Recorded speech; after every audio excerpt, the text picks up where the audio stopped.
Why is it like whenever I spend ages building a loadout, making sure everything is in the right spot, I go in all prepared and I die? Just like that. Then I do it all over again, and the same thing happens.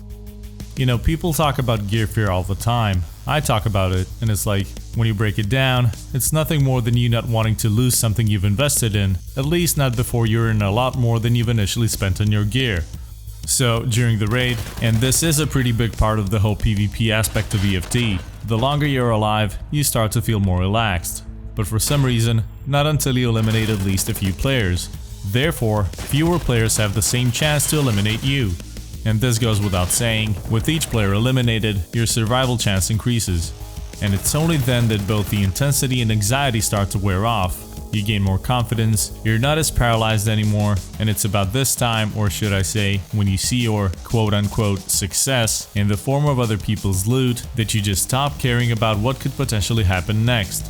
When that happens, at least for me, I kinda feel like I've already won, and then I get killed. Again. On the other hand, when you go in with almost nothing on you, hoping to get a lucky shot, you usually are gonna be the first one to rush in when a fight's already going down. You can't lose much, the risk is pretty much non-existent, maybe you're lucky enough to grab some dank loot. However, when this becomes a cycle, and if you do it over and over again so it becomes a set in stone playstyle, your performance in PvP is not gonna change. It becomes stagnant. It's simply a matter of probabilities, or should I say, not reducing the probability of what could happen. The gear itself acts as just another variable in the equation, in this case, getting out of the raid alive and stashing what you worked so hard for. Most of the time, the plan is simple. Even worse, there is no plan. I'm just gonna equip the best in slot gear, bring a whole lot of mags, kick some doors in, try to get as many kills as possible while being careful not to use all the ammo because it's super expensive, grab all the spoils of war, take a few screenshots, and extract. Sounds good. And yes, this works. Once every 10 raids. Speaking from my own experience as a rather average player who doesn't have time to play for more than a few hours a day. And then I ask myself, why does it, on average, work every 10 raids or so?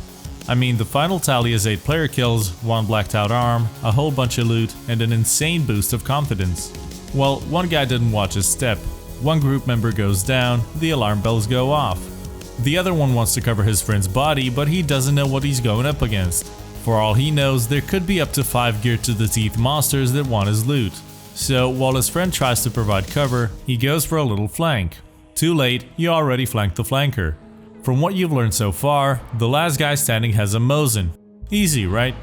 Don't stand still if he's a hard target, do a bit of zigzag and just go for it. The way you see it, you've simply rushed the guy. And through his eyes, you've just made it a lot harder for him to hit you.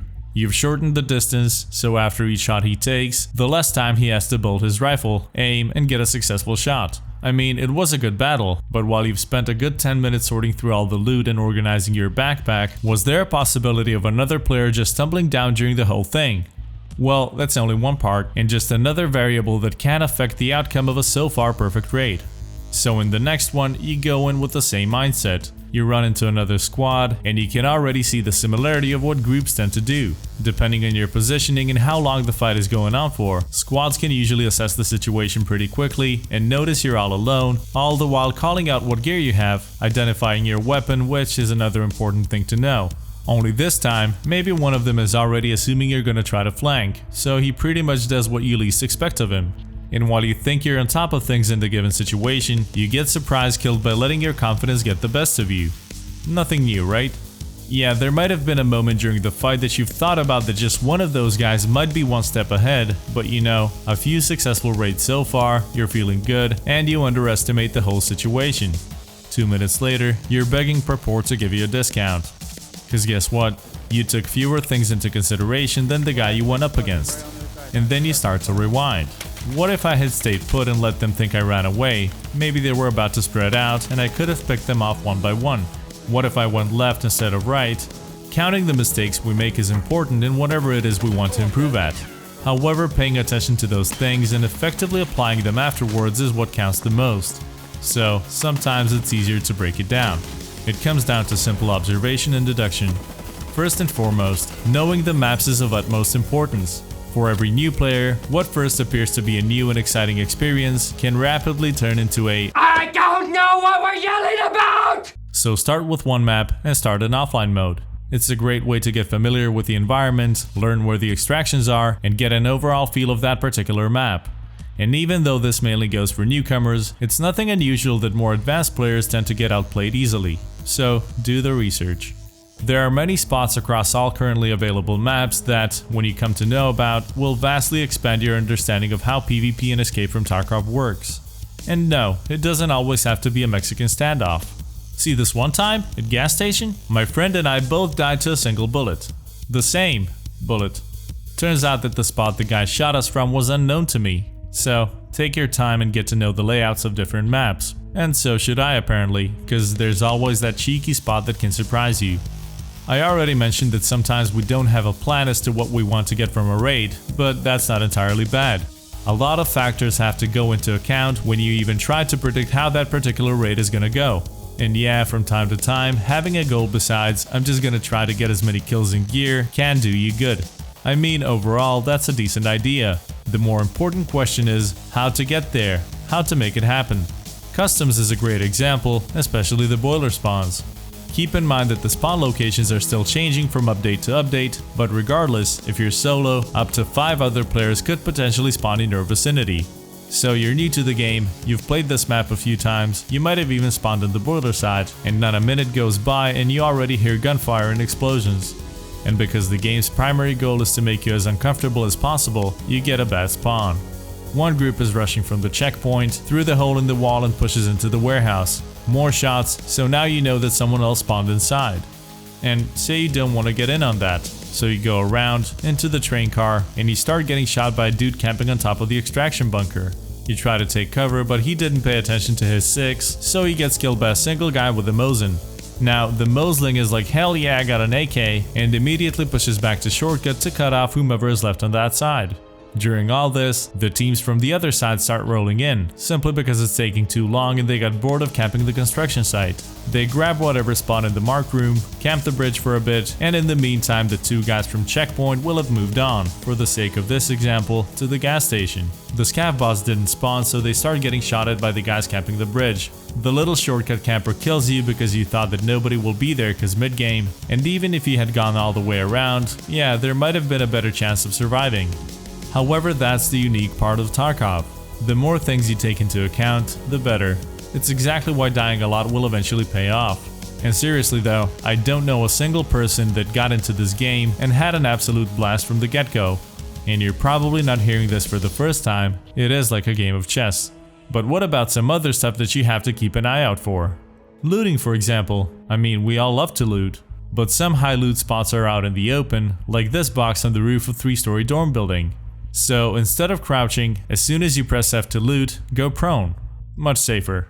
I suck at looting, but not because I'm not aware of what I should be doing, but because Tarkov simply takes over. And for some reason, every single time I try to find a way to carry more than I actually can. You know what happens next, right? Hopefully you don't have this problem. Also, fast grabbing the loot will speed things up. Control click if you want something to go in your inventory, or alt click if you want to equip it. And when you want to throw something out, instead of right clicking and discarding, you can hover over with your mouse cursor and simply press delete. And if you're struggling with space in certain situations, especially in scav raids, attaching scopes and other mods to rails and mounts will save you some space. Staying silent, always a good idea. Interchange has a lot of broken glass on the floor, and it is pretty much a dead giveaway of your position. As of patch 0.10 and with the most recent sound changes, going as slowly as possible in a crouched position will be your best bet. However, when you're walking around, reduce the speed by a few notches, it makes a huge difference. As far as your gear goes, that's yet another thing that you're gonna have to experiment with. Sometimes, you'll need mobility more than you will need armor. I mean, sure, you can take a few more shots with better armor, but why not try to adjust, and instead of thinking that gear equals skill, why not work on the more important stuff, because it's practically an illusion. A fake sense of security that does nothing more than make you think you're invincible. All that gear we hoard up in our never-ending stash comes down to a very palpable change in our playstyle. But why does it matter? All hail the great facehead box.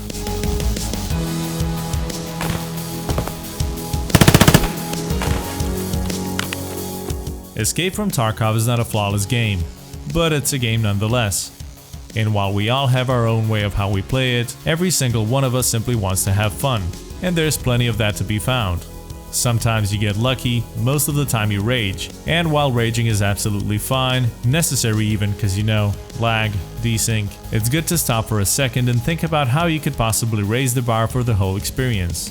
So no, Escape from Tarkov is not perfect, but it's most certainly unique. And if this video helped you in any way or taught you something you didn't know about, or maybe did know but you simply forgot about a detail or two, well, maybe you can do the same for someone else. As always, thank you for watching and see you next time.